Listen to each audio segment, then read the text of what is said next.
dia pessoal, tudo bem? Estou aqui a caminho de Epernay, uma região aqui de Champagne. Daqui a pouco eu estou chegando. E eu vou ter a oportunidade de participar de uma degustação guiada, né? Que é numa vinícola chamada Pierre Mignon. É uma vinícola bem conhecida aqui da região, né? E acho que vai valer a pena, tá? E aproveitar e tentar conhecer outras vinícolas, né, de champanhe que tem na região, né? Porque é uma rua onde eu vou ter essa oportunidade maravilhosa de degustar alguns outros champanhes. Et tu fais la cave de la folie. Gros type, c'est la première fois que je fais beaucoup dans ce truc.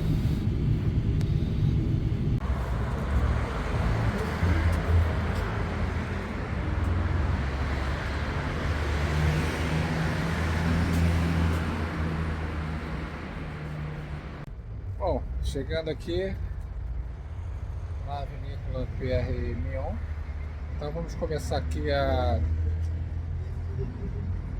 o tour degustativo.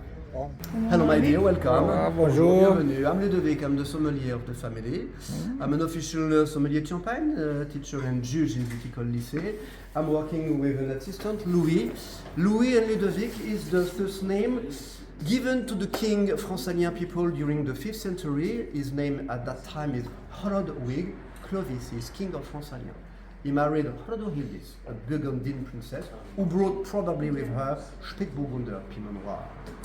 We will explain for all more things after. ok. Donc, le pressoir là au domaine, avec un peu des vignes là, Saint-Aignan, Dormans, Verneuil, Passy-Grigny, Châtillon-sur-Marne, Reuil, et puis Chouilly, Cramant, Aviez et Auger.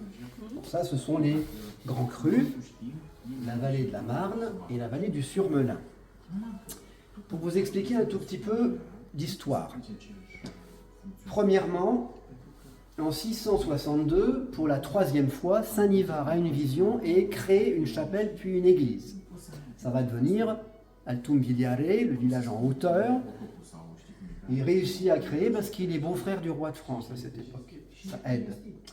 Et puis que le comte Réol, Saint-Réol ou Saint-Rieul, va donner des terres et son fils, enfin un des fils. Jean-Charles a assemblé 2 années, 2018 et 2019. On a coupé en 2 en 2020. 2019? Comment 2019? 2018 et 2019 ensemble. Ah, ensemble. Ensemble. Et en 2020, on a coupé en 2. On a gardé moitié sans sucre et l'autre moitié à 6 grammes. Assim. Dans la bouteille, ça n'est que du grand cru et que de la cuvée, donc les 2050 premiers litres de la presse, sur Chouilly, Cramant, Avize. 3 des 6 villages classés grand cru pour le chardonnay. Le meilleur. Donc, je vais vous noter sur un des verres. En général, on commence par madame, hein, toujours. Ah, c'est. Ah oui, c'est normal. ND pour non dosé. Là, vous aurez celui sans sucre. Il faudra commencer par sentir et goûter celui-ci. Puis ensuite, le 6 grammes, le blanc de blanc. Ensuite, il y aura du prestige. Dans le gros verre, je vous donnerai le choix entre un blanc et un rosé. Mais si vous partagez, on peut d'ores et déjà définir un blanc et un rosé différents en vintage. Ici, on fait 3 rosés différents, un assemblage avec du vin rouge, une saignée avec une macération pendant 18 heures des grains de raisin dans le jus. Le vintage 2015, c'est un peu plus compliqué. C'est un principe d'infusion de peau, une macération légère et en même temps un assemblage sur mou, mais c'est un rosé fait avec 55% de chardonnay. 2015? 2015 millésime. 2015. Oui. Ok. Que vous allez goûter en rosé et 2013 en 13. blanc. Quelle est la différence Entre les verres. les verres? Alors, vous avez d'abord un verre à chardonnay pour aller recentrer l'aspect herbal, l'aspect frais, l'aspect végétal et de fruits frais. Donc avec ces verres-là, vous allez avoir le citron frais pour le non dosé, le citron un peu plus beurré pour le 6 grammes, des notes anis, basilic, estragon, réglisse, et un peu de menthe sur le non dosé. Tout ça, c'est le sous-sol. Il faut bien comprendre que le champagne est un vin de terroir. On a, on va dire, deux grosses périodes géologiques historiques importantes. La première, ce qu'on appelle le Mésozoïque et le Cénozoïque, c'est il y a 220 millions d'années, je schématise. Et la deuxième période, c'est le Crétacé, 65 millions d'années. Pendant 20 millions d'années, une mer s'est asséchée ici. Donc on a des strates, des horizons différents dans le sous-sol qui vont donner des molécules, qui vont permettre à la racine de faire le travail. Et ici, Jean-Charles est respectueux de ce travail-là.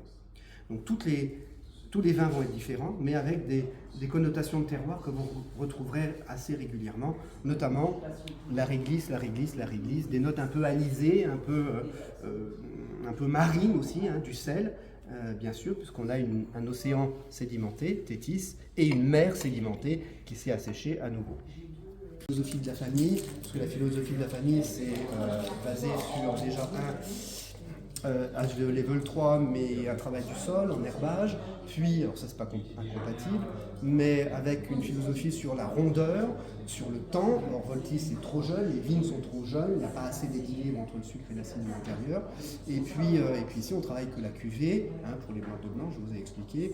Donc la philosophie c'est le temps, donc on va attendre un peu. Alors, là quand vous le constatez, il n'y a pas de bulle, parce qu'il n'y a pas d'air.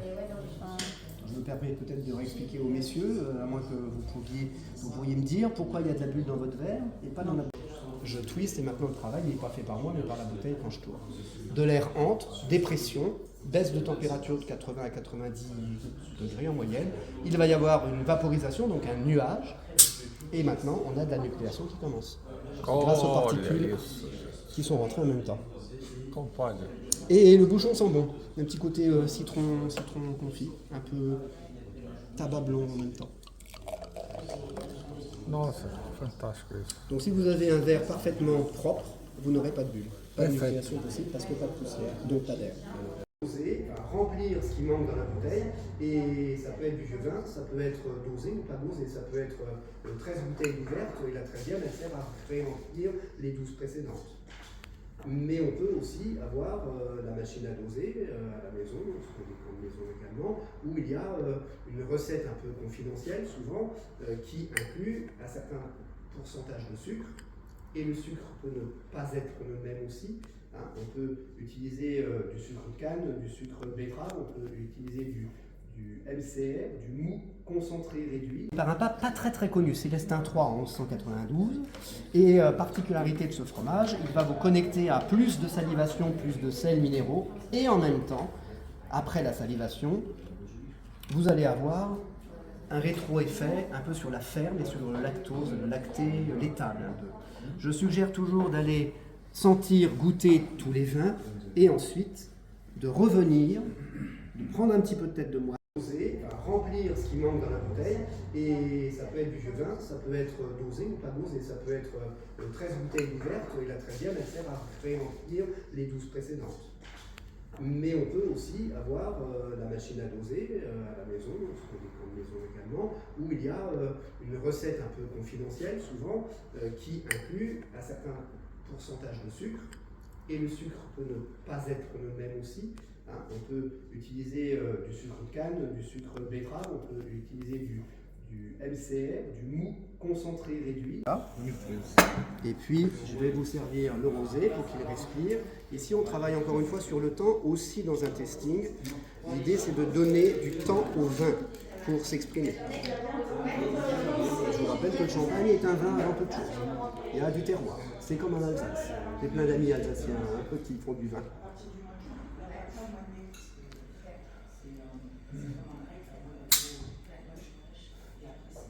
Et bien sûr, survivance de la loi de Louis XIV en 1691, le bouchon est marqué au laser ou marqué au feu.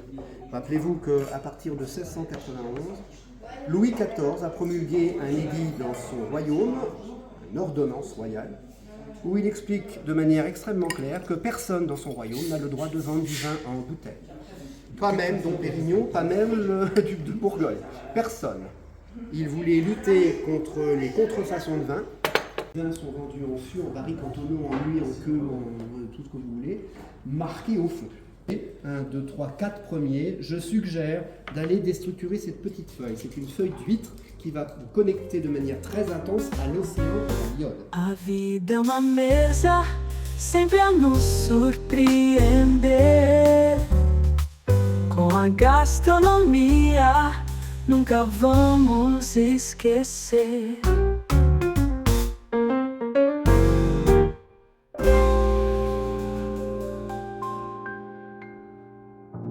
Saindo da degustação da PR Mignon,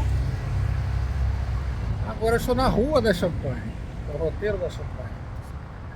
São várias vinícolas que tem aqui, né? E é interessante porque são 100 anos que foram completados dessa rua, onde tem essa maior concentração de vinícolas de Champagne, né? E você tem aqui o museu também. Olha que legal.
Gente, e aqui tem até sindicato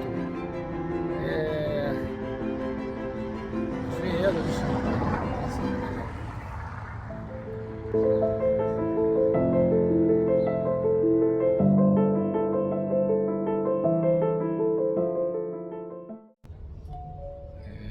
Notre train arrive en gare de Dormans. Avant de descendre, assurez-vous de ne rien oublier à bord de ce train. Pour votre descente, ouvrez l'espace situé entre le marchepied et le quai. A gare de Dormans. E é sempre assim, sobre a mesa, né? Está sempre viajando para que toda quinta-feira tenha uma novidade no meu mundo, para acumular bastante informação e ter conteúdo, né, suficiente para mostrar para vocês toda quinta-feira, após as 19 horas, no meu vinho preferido. Viajando, avaliando e orientando sempre a perfeita gastronomia, os melhores hotéis e o ótimo atendimento.